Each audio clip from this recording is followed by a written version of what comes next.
The cold was the kind that didn't just bite. It stalked.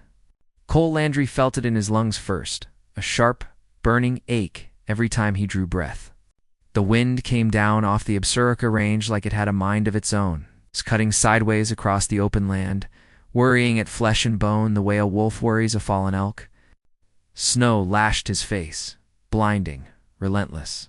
Somewhere behind him, a gate banged open and shut, the sound swallowed almost immediately by the storm.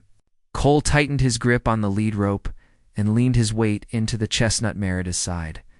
"Easy, girl," he muttered. His voice sounded thin, barely his own, stolen by the wind. Almost there. The mare snorted, hooves slipping on ice hidden beneath fresh powder. The north fence had taken a beating overnight.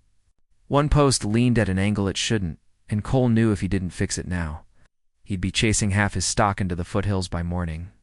Winter didn't forgive laziness. It buried it. He was halfway along the fence line when something dark caught his eye. At first, he thought it was a rock. Then the wind shifted, clearing the snow for half a heartbeat, and he saw the curve of iron. A horseshoe. It lay crooked in the drift, cracked clean through at the heel, rimmed in ice like it had been there longer than it should have been. Cole frowned. His horses were accounted for. He'd shod them himself before the last storm. He stepped closer, boots crunching, and crouched despite the cold screaming in his joints. The break was old, not fresh, and the shoe wasn't one of his. That was when he saw the tracks. They were faint, half filled by snow, but Cole had lived alone long enough to learn how to read what others missed. A stagger in the stride. One boot dragging. The shallow imprint of something lighter than a man, deeper where weight had collapsed forward. "Damn it," he breathed. The tracks led away from the fence, toward the stand of pines at the edge of his property. Toward higher ground, where the wind scoured the snow down to hard-packed ice. Toward a place no one in their right mind would head in a storm like this. Cole tied the mare to the fence post and followed. He didn't go far before he saw her. She was curled at the base of a pine, knees drawn up, arms wrapped tight around herself, like she was trying to disappear. Her coat, what was left of it, was torn open, the fabric stiff with ice. Dark hair spilled loose over her face, tangled and wet. Her skin was the color of old paper. Lips blue. For a moment, Cole thought he was already too late. He dropped to his knees in the snow, ignoring the way it soaked through his jeans. "Hey," he said, louder than he meant to. He reached out, hesitated just long enough to feel the weight of the moment, then pressed 2 fingers to the side of her neck. A pulse, weak. But there, Christ, he whispered. She was light when he lifted her, lighter than she should have been, her body rigid with cold. Her head lolled against his shoulder, and he caught a glimpse of something pale beneath the torn layers of her dress. Satin, maybe. White. Not the kind of thing a woman wore out here. Not the kind of thing anyone wore in a Montana winter unless they'd had a damn good reason. The wind howled harder as he turned back toward the cabin, snow biting at his eyes. He bent his head over hers, shielding her face as best he could, and started walking. He didn't think about who she was. Didn't think about why she'd ended up on his land, alone, half frozen. He just moved. By the time he reached the cabin, his arms were shaking. He kicked the door open and carried her inside, the warmth hitting him like a wall.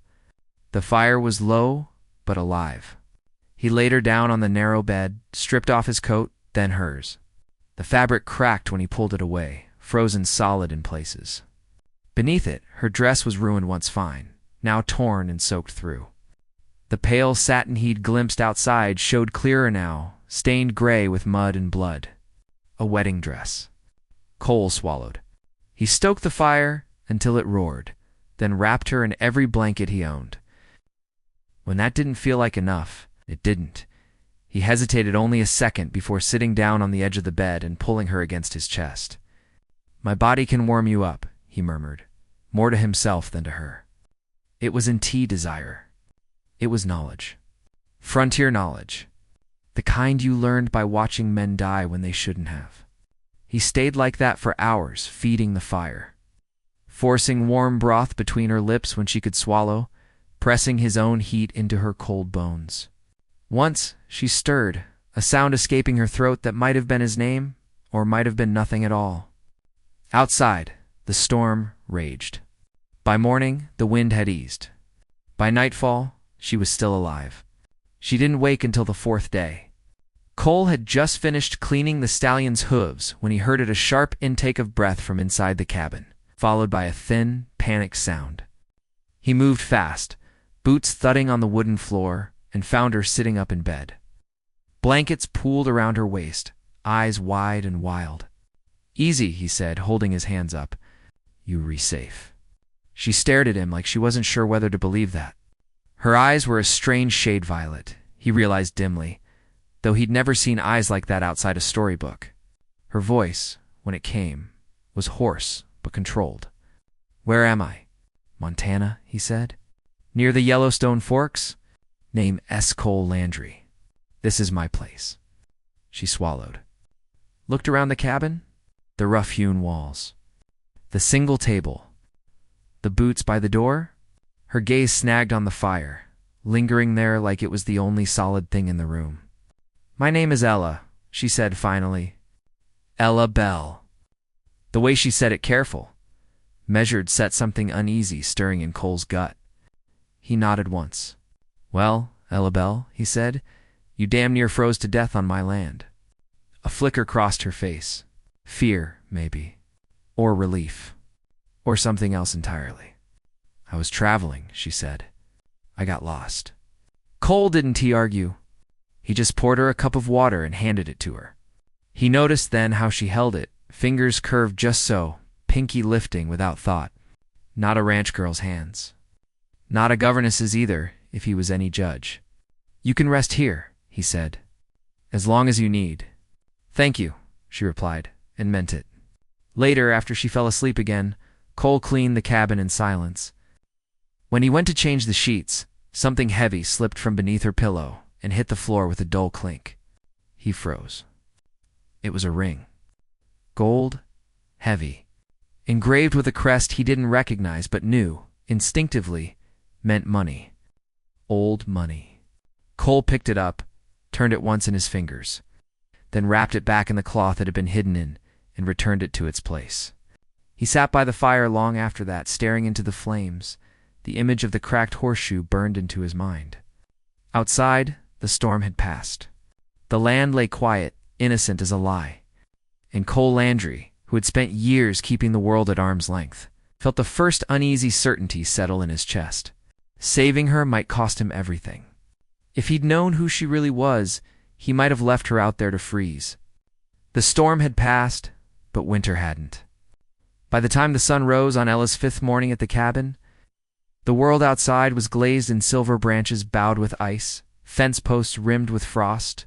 The cabin creaked like an old ship, shifting under the weight of cold. Inside, the fire crackled low, and the scent of coffee mingled with pine sap and leather. Cole poured 2 cups. He wasn't sure why he poured the second one. She was still asleep. But something about the quiet weight of her in his space made the extra cup feel necessary. Maybe it was habit. Maybe it was hope. She stirred not long after. He heard the shift of blankets, a quiet breath, then her voice, rasping, but stronger than the day before. "Smells like coffee." Cole turned. She was sitting up, hair tangled, face pale but alert. She looked better.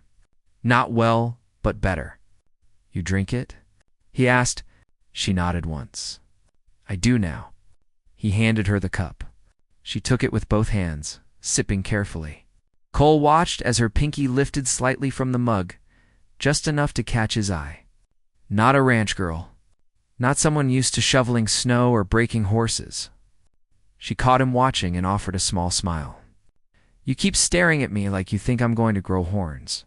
I've never seen anyone near frozen turn pink again so fast. I've always been a quick healer." He didn't answer. He just turned back to the stove and stirred the oats. The truth was, everything about her was starting to itch under his skin. Her name, for one, Ella Bell. Too round. Too easy. Like something plucked from a cheap dime novel. The way she moved, too. Even after frostbite and fever, her posture was too straight. her words too careful. Like she'd practiced sounding poor but couldn't quite get the edges right. And that ring. Heavy, gold, and hidden like a secret. Still, he didn't press. Not yet. Later that morning, she followed him out to the barn. He tried to wave her off, said she should rest, but she insisted. "I've been lying down for 4 days," she said. "I'm not a corpse." She helped shovel, feed, and even swept part of the stable floor. He watched her, pretending not to. She was unsteady at first, but stubborn. Didn't complain when the cold bit through her borrowed coat or when the wind caught her skirt. But what really caught his attention was the horse. His mare, Dahlia Nervy in particular, had never taken to strangers. But when Ella reached for her bridle, Dahlia leaned in. Let her fingers trace the bridge of her nose. Cole stopped mid-step and just watched. "You've done this before," he said, trying to keep it casual. Ella didn't look at him, just kept brushing. "My previous employer kept horses," she said. "I learned by watching." He didn't, he replied. Just watched the way her hands moved, precise, steady, practiced. Another lie. Not a full one. But a lie all the same. She knew how to handle a horse. Not like a maid. Not like a governess. Like someone raised around them. Like someone who'd been taught. That night, as they ate beside the fire-salt pork, beans, and cornbread, Cole found himself listening more closely. Ella told a story about a family she once worked for in Missouri. How the matron had trained hunting dogs but hated the smell of bacon. "I used to sneak the dog scraps through the back door," she said, smiling faintly. "Then swear to the housekeeper they must have found them in the trash." Cole chuckled. "Sounds like you." "Like what?" "Someone who plays innocent but knows exactly what they're doing." She arched an eyebrow. "That's supposed to be a compliment?" "It's an observation." She didn't respond, just looked down at her plate. The fire popped. Outside, wind howled faintly against the cabin walls. "I'm not here to cause trouble," she said after a long moment. "I didn't mean for you to get involved in anything." "You're not causing trouble," he said. "You re-recovering?" "That's all." Ella nodded, but something behind her eyes went distant. Like she knew trouble didn't always wait for an invitation. 2 days later, Dr. Reyes returned. He rode in near dusk, bundled in his worn duster. A saddlebag full of remedies and a flask that probably held more whiskey than medicine. He dismounted with a grunt, shook snow from his hat, and gave Cole a long look. "You pick up strays now?" he asked, jerking his chin toward the cabin. Cole didn't rise to it. "You treating fevers or just gossiping these days?" Reyes grinned. "Depends on who's got the fever." Ella greeted the doctor politely, her face guarded but pleasant. Reyes looked her over, then pulled Cole aside while she fetched more firewood. "She's not who she says she is." Cole didn't blink. "You think I don't know that?" "I think you're a fool if you don't ask what it'll cost you." Cole didn't answer. He watched Ella through the window as she knelt beside the woodpile, her breath misting the air. There was something about her shape in that light, too proud to practice for someone supposedly used to being unseen.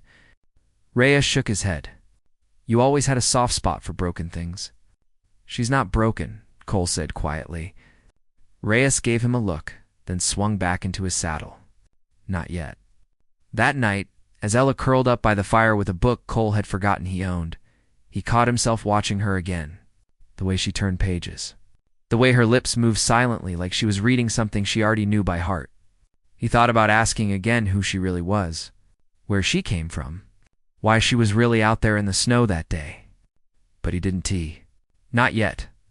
Instead, he stood, walked to the mantel, and turned the cracked horseshoe over in his hand. He'd found it the same morning he found her, lying half buried in the snow like some kind of omen, and he couldn't shake the feeling it had brought her here, or worse, that it had brought something with her.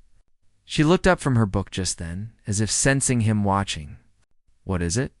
Cole didn't answer right away. He just met her eyes and let the silence stretch between them. Her violet eyes were steady, unreadable, and Cole Landry, who trusted no one, realized he already cared more than he should. "Her name ain't Ella, and I'm starting to think saving her may ruin me." The thaw came early that year. By the second week of March, the drifts had begun to recede, rivers breaking loose from their icy prisons, carving new paths through the valley. The land around Cole's homestead turned to mud in motion spring. Pushing its way up through the cold like something that couldn't be held back, Ella moved more confidently now, her strength returning with each passing day. Her cheeks held color, her steps had weight again. She woke earlier than she used to, humming softly as she cleaned up the cabin or fetched water from the creek. Cole didn't hum. He watched. He listened. She was still lying to him, but she was kind about it. Careful. Never too much detail, never the same anecdote twice. She asked questions, two gentle ones that sounded like curiosity, but were maybe something else. He answered what he wanted and ignored the rest. One morning, as he saddled Thunder, his high-strung stallion Ella stepped into the corral. She was barefoot, having just rinsed her boots at the pump, hair braided loosely over one shoulder. "You ever ride him?" she asked, nodding toward Thunder. "Not unless I'm looking to pick a fight," Cole muttered, adjusting the girth. Ella clicked her tongue, walking closer. Thunder tossed his head but didn't back away. "He's got good posture," she said. "Strong withers, good shoulder slope. He's been trained." Cole paused. "Trained how?" She didn't answer. Instead, she reached for the bridle, murmured something under her breath, then something else, this time in French. Her tone shifted, firm, calm, precise. Thunder froze. Then, as if commanded by muscle memory, the stallion dropped his head slightly and stood still. Cole's jaw clenched. He stepped forward slowly. "What did you just say?" Ella blinked. "I told him to relax. To stand." In French, she hesitated. "The family I worked for had French riding masters?" "Yes." "Bullshit." Ella's back straightened, the softness vanishing from her voice. "Excuse me? People don't learn that kind of command from watching." She opened her mouth to answer, but nothing came out. Cole stepped closer. "Who are you, really?" Her lips parted. Her eyes, always so damn steady, flickered. The truth hovered there. He could feel it in the air between them, so close he could almost touch it. But then she blinked, and just like that, it was gone. "I told you," she said tightly. "I'm exactly who I said I am. A governess." He didn't believe her. He doubted she believed herself. They didn't speak the rest of the morning. That night, the storm returned. Rain, not snow-angry sheets of it hammering the roof, slapping the windows, soaking the earth until the whole world seemed to turn to floodwater. Thunder growled over the mountains. The cabin creaked and sighed. Cole sat near the fire, sharpening his skinning knife, the rasp of stone on steel the only sound in the room. Ella sat by the hearth, wrapped in one of his shirts, pretending to read. He didn't ask her again. He didn't need to. He knew, and knowing changed everything. When she finally stood to head to bed, the candle in her hand shook slightly. She paused in the doorway of her room, back to him. "Thank you," she said. Quiet. Meant. "For what? For not asking more than you already did?" Cole stared into the flames after she disappeared, the knife resting across his thigh. This wasn't just some rich girl playing pioneer. Whoever she was, whatever she was running from, it was big. And it was coming. The next morning, rain still falling, he went to check the mail drop down the mountain road. "Sometimes, doctor?" Reyes left notes there. Sometimes supply lists. Sometimes nothing. Today, there was a man. A stranger on a gray gelding, standing at the gate like he owned the valley. He was tall, clean-shaven, wearing a slick black coat that hadn't picked up a fleck of mud, and a brimmed hat pulled low over sharp eyes. His boots gleamed despite the weather. "Morning," he said as Cole approached. "Name S. Nathan Crowley. I'm a private agent out of Denver." Cole didn't offer his name. He didn't offer his hand. Crowley went on. "Looking for a missing woman, Eleanor Bellamy. 22 years old. Dark hair, violet eyes. Last seen heading north from Livingston." Cole kept his expression blank. "Never heard of her." Crowley smiled politely. "That's so? She a fugitive?" "Of sorts," Crowley said. Fiantres worried sick. Families offering a reward for her safe return. How much? 50,000. Cole whistled low. Girl's worth more than cattle. Crowley's eyes gleamed. She's heir to one of the largest gold interests in the territory. Disappeared the week before her wedding to Russell McKenna. Cole kept his face still, but his gut turned. Crowley shifted in the saddle. You get many strangers out this way, mister? Landry Cole said finally. And no, winter keeps the curious away. Still, Crowley said, looking past him toward the cabin roofline. If you hear anything, or someone happens to show up looking cold and confused, I'd be grateful if you let me know. I'll keep that in mind, Cole said flatly. Crowley smiled. See that you do? McKenna is a powerful man. Makes a good friend. Makes a bad enemy. He tipped his hat and turned the gelding down the trail. Tell your lady help to bundle up. Storm season's just getting started. Cole watched him go, his hand never far from the revolver on his belt. By the time he returned to the cabin, Ella was standing at the window. She heard everything. She didn't look afraid. She looked tired. The kind of tired that settles in the bones and doesn't leave. You knew, she said. Now I do. She nodded, walked past him, sat at the table. My name is Eleanor Bellamy. Her voice was soft, controlled. My father died 6 months ago. Left behind a fortune in gold and land I didn't want. He promised me to Russell McKenna in exchange for some railroad deal. I ran the night before the wedding. Cole sat across from her, arms folded. Why come here? I didn't plan to. I got lost in the storm. I didn't expect to wake up. He stared at her. This woman in his clothes, drinking his coffee, living in his space like she'd always belonged there. I didn't save you because I thought you were worth something, he said. I know. I saved you because you were freezing to death on my land. I know that too. Silence stretched again. Then she said the one thing that changed everything. Russell McKenna, she whispered, was supposed to be my husband. Cole's hands curled into fists on the table. You were promised to Russell McKenna? She looked up, startled at the cold edge in his voice. That bastard's my cousin. You were promised to Russell McKenna? Cole whispered. That bastard's my cousin. The rain hadn't stopped in 3 days. It came in hard, sideways sheets that turned the road to soup and the paddocks into shallow lakes. Cole worked through it, shoulders hunched, water running down the back of his neck. Boots sinking deep into the muck with every step. Ella worked too, same as him, never once complaining. She'd long since quit pretending to be someone helpless. And still she hadn't run. That was what struck him hardest. She hadn't packed up in the middle of the night, hadn't slipped away when the truth was finally on the table. She'd stayed. Even after learning that the man chasing her and the man sheltering her shared blood, he didn't know what that meant, but it made something sharp shift in his chest. By the time they got the horses moved to the Liantu on higher ground, Cole could barely feel his fingers. He turned to speak, but the wind howled too loud for words. Then thunder, the stallion reared back with a wild scream. Ella was too close. Cole's heart slammed as hooves flailed inches from her head. She didn't T-scream. She didn't even flinch. She stepped forward. One hand on the bridle, the other raised palm out. And then she spoke. Rapid, rhythmic, clear. French again. The stallion stopped cold. It was the most stunning thing Cole had ever seen. He approached slowly, breath caught in his throat. You trained him? No, she said, eyes still locked on the horse. But someone did, and I recognized the work. She stepped back, calm like nothing had happened. Cole was in calm. Ella, she turned. Don't lie to me anymore. She looked away, then back. A heartbeat passed. I'm sorry. That's not an answer. I know.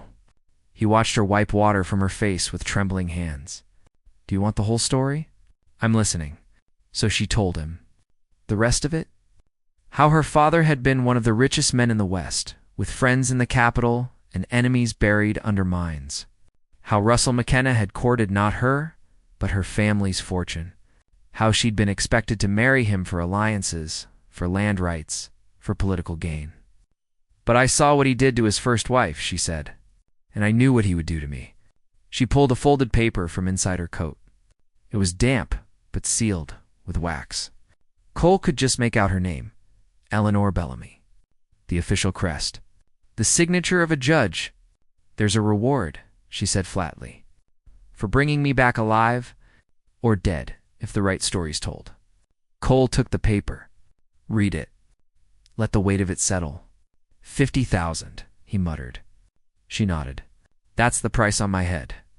He looked at her, standing there soaked to the skin, shaking slightly but still holding her chin high. You could have told me, he said. I thought you'd sell me, he scoffed.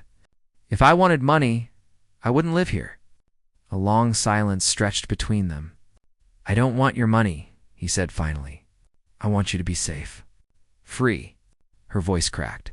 That might not be possible. They returned to the cabin soaked and cold, stripped off wet layers in silence. Cole lit the fire. Ella brought towels. The mood hung heavy, like the rain pressing down on the roof. And then came the sound of hooves. Not from the barn. From the trees. Cole was already at the door when the knock came. Standing outside, just under the porch roof, was the man from before, Athen Crowley. This time, his slick black coat had droplets glistening on the shoulders. His gloves were clean. His smile wasn't here. Evening, he said. Mind if I come in? Cole stepped outside, shutting the door behind him. I told you last time, I know. You hadn't seen her. That was then. Crowley leaned against the post. But word travels, even in the mud. And McKenna doesn't like to be disappointed twice. You threatening me? Cole asked flatly. Not at all. Just passing along an offer, Mr. McKenna's raised the reward. 50,000 cash. And forgiveness, if there's been any. Misunderstanding.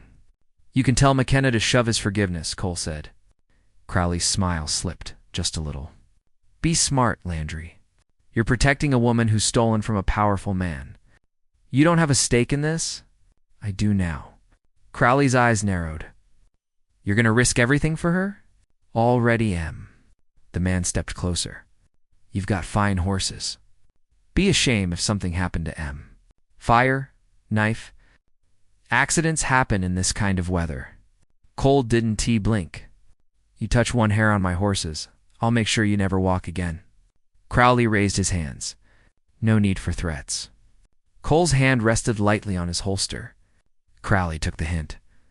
I'll be in town a few more days. Tell your lady if she wants to come quietly, I'll make it painless. He turned back toward his horse. Oh, and one more thing, he said over his shoulder.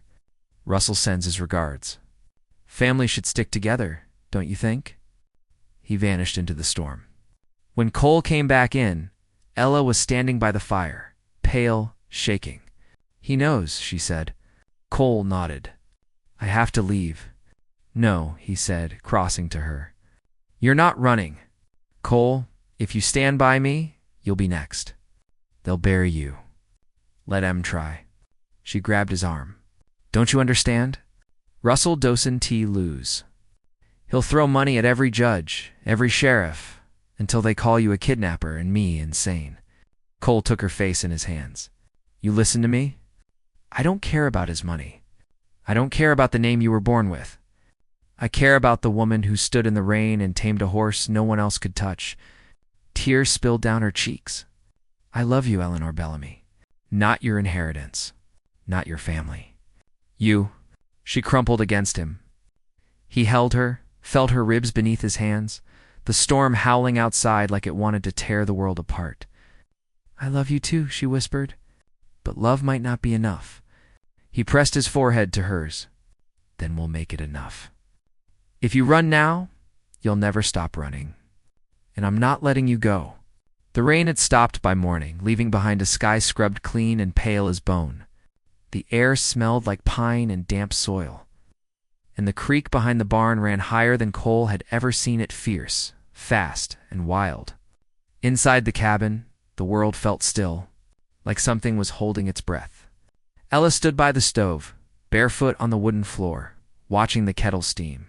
She hadn't spoken much since the night before, since the visitor, Since the threat, but something had shifted in her eyes. Some kind of steel now lived there, quiet but unmovable. Cole came up behind her and placed a folded blanket on the table. She turned. "We leave at first light," he said. She nodded. "Helena," he nodded back. "Federal courthouse. You stand in front of a judge and give it all up, your name, your money, the land. If you do that, Russell's claim disappears. So does the reward. And if I don't, then we run forever." Ella sat down slowly, curling her fingers around the mug. "Will they believe me?" "Not all of them. But we only need one judge who still gives a damn about truth." Silence settled between them. "Will you? Come with me?" she asked, voice almost a whisper. Cole looked at her like she'd lost her mind. "I'm not letting you walk into that lion's den alone." She smiled. It was small, crooked, but real. "You're a stubborn man, Cole Landry." He leaned back in the chair, crossed his arms. "You have no idea." They spent the rest of the day preparing packing food, sealing documents in oilskin, testing the wagon wheels. Cole reloaded his rifle, checked the revolver, saddled to back up horses in case the wagon failed. He didn't talk much. He just moved, precise and focused. But Ella watched him the whole time. That night, under a sky full of stars, she stepped outside while he was oiling the saddle straps. She carried something in her hand, something small, glinting in the moonlight. She sat beside him on the porch steps. "This ring," she said, holding it out, "was my great-grandmother Rebecca Bellamy. She crossed into Montana territory with nothing but a mule and a gold pan. Built an empire. And wore this the whole time?" Cole turned it in his fingers. Heavy. Simple. Etched with a worn-out family crest. A reminder of where she came from and everything she was about to give up. He reached into his coat pocket and pulled something out. A misshapen piece of dark metal handworked, hammered, polished smooth.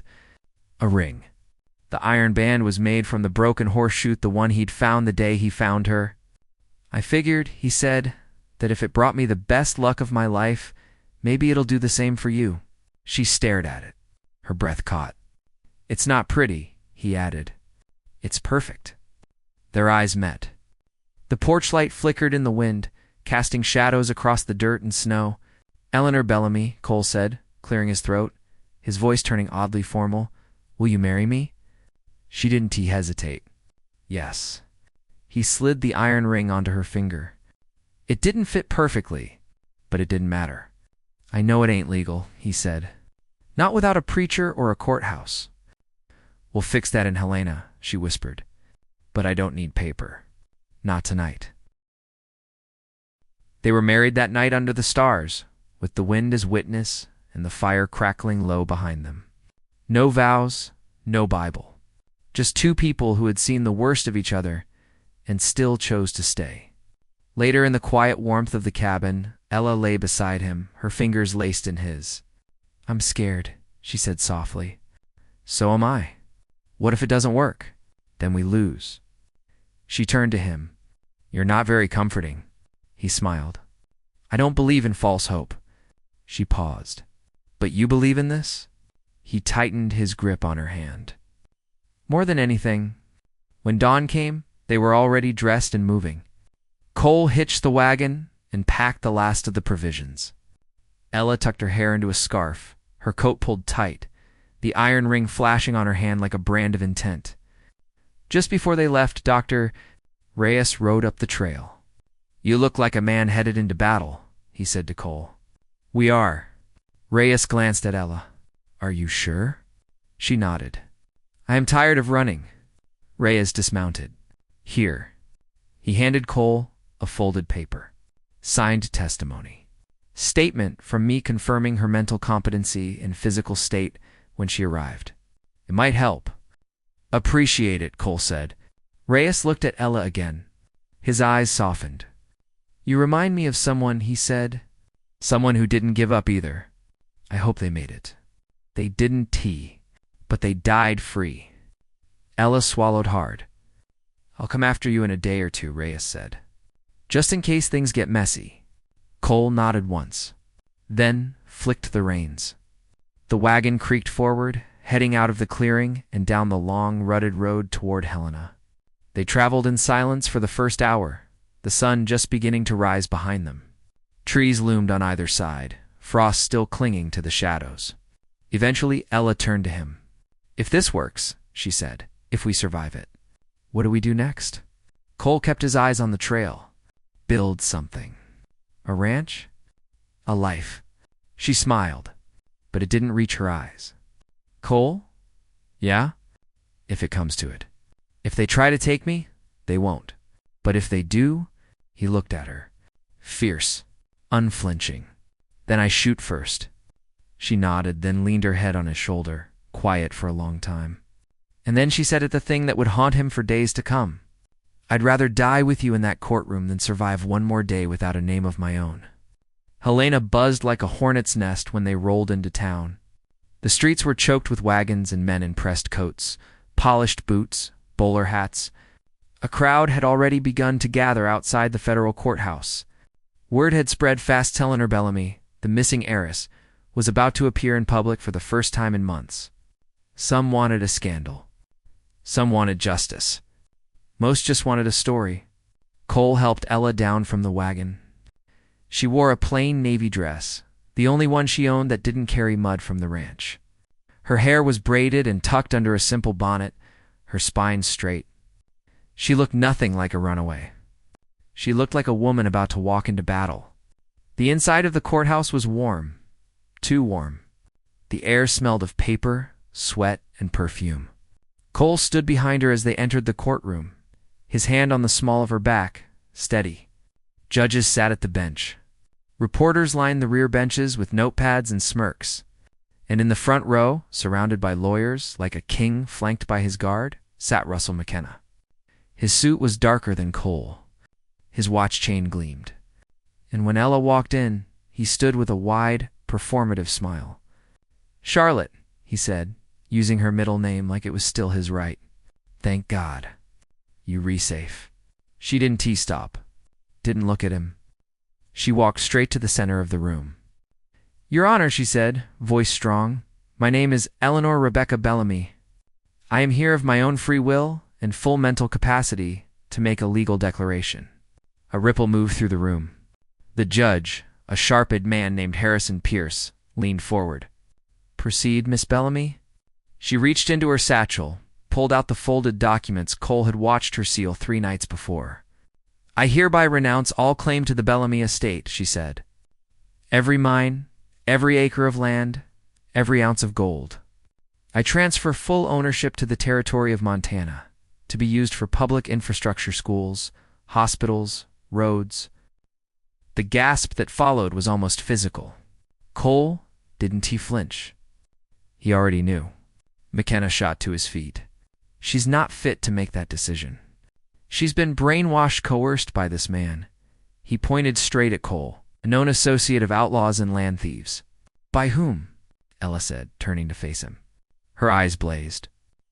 "By the man who saved my life in a snowstorm and asked for nothing in return. You ran from our engagement." McKenna snarled. "From your family, your duty. I ran because I found out what happened to your first wife." The room fell dead silent. Ella didn't blink. "She died in a riding accident. 2 weeks after finding out about your illegal mining operations. The same operations you tried to bury, the same death you tried to bury her under." "You can't prove any of that," he snapped. "I can." She pulled out a leather portfolio and handed it to the judge. "These are copies of ledgers, contracts, and sworn statements from workers in your Denver operation. Records of claim jumping, unsafe shafts, and bribes to local judges. I've had them authenticated by experts in 3 states. McKenna's face drained of color. Cole watched as the lawyers behind him shifted, 1 or 2 even rising to leave. The courtroom doors opened again, and 2 federal marshals stepped inside, quietly positioning themselves near McKenna. Judge Pierce scanned the first few documents, eyes narrowing. "These are damning," he said. "They're true," Ella said, calm. "She's delusional." McKenna tried one last time. "Unstable. I have a signed statement from Dr. Santiago Reyes," she said, handing it over. It confirms my mental state from the time of my rescue to now. Judge Pierce read it carefully, then leaned back. Well, he said, Miss Bellamy, your renunciation is accepted and recorded. You are now legally independent and free to choose your residence, occupation, and associations. The judge looked at the marshals. Take Mr. McKenna into custody. McKenna's expression shifted in an instant from shock to fury to something darker. As they cuffed his wrists, he locked eyes with Ella. This isn't over, he hissed. You hear me? She met his gaze evenly. I do. And I am not afraid. He looked at Cole next. You think you've won something, Landry? You Haven T. You read a footnote? Cole stepped forward, eyes like flint. Funny thing about footnotes, he said. They're usually where the truth lives. McKenna was dragged out screaming. As the doors swung closed behind him, the courtroom buzzed again. Reporters scribbled. Spectators whispered. But Cole didn't hear a thing except Ella's breathing and having fast. He turned to her. She was crying, but it wasn't sadness. It was relief. He took her hand, and the iron ring on her finger caught the light. You did it, he said. No, she whispered, gripping him tighter. We did. They left through a side door while the press still scrambled for details. Outside, the wind had picked up again, cold but no longer cruel. Cole helped her into the wagon, climbed up beside her, and flicked the reins. Neither of them looked back. Not at the courthouse. Not at the crowd. Not at the man in chains behind them. The road ahead was rough, full of mud and stones and uncertain futures. But for the first time in months, it was theirs. Then I'll save you a seat, Ella said, without blinking. Autumn came in golden and slow. The leaves in the valley turned burnt orange and copper, drifting like embers from the cottonwoods. The air had that clean bite to it again, like the year was circling back on itself. One full revolution since everything changed. Cole stood at the edge of the field, a hand resting on the post of the new split-rail fence. His eyes tracked the movement in the garden where Ella crouched, inspecting the fat pumpkins spreading across the soil. Her dress tugged in the breeze, and one hand was pressed gently to the curve of her belly. Their daughter, still months from being born, was already changing everything. He smiled to himself. It wasn't a big life, but it was full. Honest. Built slow and by hand. The townsfolk had taken to calling her the Lady of the Horseshoe. Some for the iron ring she never took off. Others for the quiet grace she carried into every room, every deal, every hard-won morning. She trained horses, now real work, with rich clients from Helena, and even as far as Denver. They came for her bloodlines but stayed for her eye. For the way she could calm a high-strung stallion with nothing but a whisper. People brought her more than animals. Sick children. Failing crops. Marital arguments. They trusted her. Maybe because they sensed that she'd lost everything once and come back stronger. She looked up and saw Cole watching. You're staring again. You can't help it, he said, walking toward her. You married me, remember? She stood carefully, brushing dirt from her palms. Did I? Pretty sure. You had stars in your hair and swore you'd follow me to the end of the earth. Sounds like me. They walked together toward the cabin, boots crunching on gravel. The land behind them had grown 3 more horses in the stables, a small herd of cattle now grazing in the back pasture. Reyes had helped them purchase adjoining acreage after the hearing. Said it was about time someone honest owned it. Inside the cabin, the fire was already going, not for warmth yet, but for comfort. A reminder that no matter how far they'd come, they still lit their own flames. They didn't need anyone else's gold to keep them warm. Ella poured coffee, then handed him a mug. He caught her looking at him a moment longer than usual. What? He asked. Do you ever miss it? She asked. The money. The name. All of it. He took a sip, then shrugged. Can't miss what I never had. I mean, for me. He looked at her then. Really looked. At the freckles on her nose. The tiny scar on her jaw from where she'd fallen, loading hay. The way the ring he'd made sat next to a streak of dried flour on her hand. No, she said quietly, answering her own question. I don't miss any of it. She looked out the window where the sun spilled across their land like it belonged to them and only them. I was worth $2 million on paper, she said. Had my name printed in gold? Men bowed when I entered rooms. But I didn't feel real until I was poor. Cole reached across the table and took her hand. You're not poor, he said. She smiled. No. I'm rich in all the ways that matter. They sat in easy silence for a while, sipping coffee, listening to the soft clatter of hooves from the corral outside. Then she asked him, as she always did this time of year, "Tell me again?" He leaned back. "The story? The whole thing." Cole chuckled, rubbing a hand over his stubbled chin. "It started with a horseshoe," he said, his voice taking on the rhythm of something worn smooth by time. "Cracked and rimmed in ice, lying half buried in the snow just past the north fence." Ella closed her eyes and let him talk. She'd heard every word 100 times, but still, it settled her. Reminded her where they'd been, what they'd de-risked, who they'd become.